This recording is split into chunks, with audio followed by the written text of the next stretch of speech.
Et j'ai compris que, effectivement, même une femme aujourd'hui, elle est obligée d'être un monde guerrière dans ce monde-là. Alors, c'est obligé. En plus, une maman solo, ou même. Alors, pause, Ouais, c'est ça. on fait pause, Agnès, on fait pause. Vas-y. Hein. Alors là, ça, c'est une belle croyance limitante, hein, clairement. Tant que tu es là-dedans, tu ne pourras pas t'en sortir.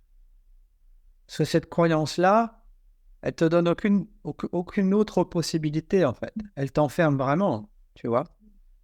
Et j'insiste, et d'ailleurs j'en parle dans le module, mais je réinsiste, il est hors de question, alors surtout en tant que femme, effectivement, j'ai une fille aussi, donc on parle souvent de tout ça, effectivement, il est hors de question de se laisser faire, de se laisser manquer de respect, etc.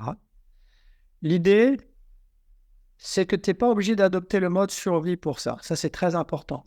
Sauf à un instant T. Bien sûr, à un instant T, si tu es agressé dans la rue, tu laisses faire ton mode survie, il va prendre les rênes de toute façon, que tu aies envie ou pas, que tu aies fait cette formation ou pas. Quand le mode survie doit prendre le relais, il le prend de toute façon. Tu n'as même pas besoin de t'en préoccuper. On est câblé comme ça. Donc, il n'y a même pas besoin de s'en occuper. Le souci, c'est que si tu crois que tu dois rester toujours enclenché en mode guerrière pour survivre, tu restes en mode survie. Et ça, il faut que tu en aies vraiment pleinement conscience.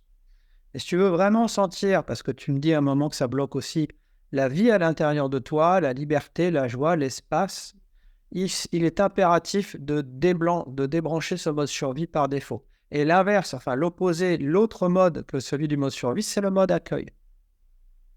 Et ça ne veut pas dire qu'on se laisse faire. Ça veut dire que tu peux très bien dire non en mode accueil, alors que tu peux dire non en mode survie. De l'extérieur, on ne verra peut-être pas la différence. Mais de l'intérieur, ça change tout. D'accord? Donc, quand tu dis non en mode réactif, tu as fermé quelque chose pour ne pas sentir. Et là, tu rentres dedans. Tu réagis ou tu fuis. D'accord? Le mode accueil, c'est tu acceptes de te laisser toucher par ce qui est en train de se passer.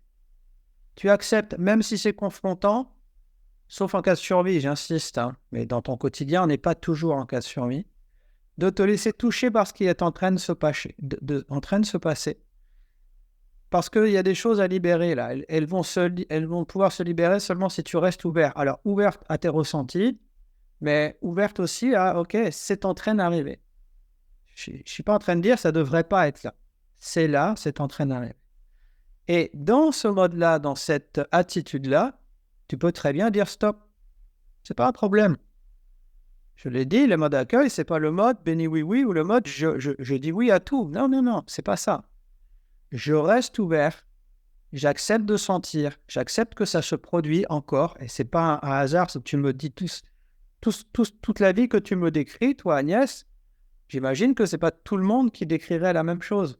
C'est pas un hasard si ta vie c'est la guerre comme ça. C'est-à-dire qu'il y a une guerre à l'intérieur à pacifier et à accueillir.